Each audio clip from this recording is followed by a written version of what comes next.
System of hanging block की एक problem है जिसमें 3 ब्लॉक है M1, M2, M3 और तीनों इस तरीके से एक दूसरे से स्ट्रिंग के द्वारा कनेक्टेड हैं और ऐसे लटके हुए हैं, ठीक है।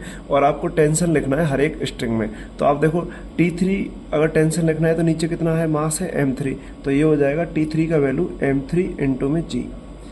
अगर आपको T2 का वैल्यू लिखना है तो देखो T2 के नीचे कितना मास है, M1, M2 और M3, तो ये हो जाएगा M2 प्लस M3 इंटू में G। अगर आपको T1 का वैल्यू लिखना है तो T1 के नीचे कितना मास है, M1, M2 और M3, तो T1 का वैल्यू हो जाएगा M1 plus M2 plus M3 into में G। तो ये हुआ है कब, जब पूरा सिस्टम जो है वो रेस्ट पर है।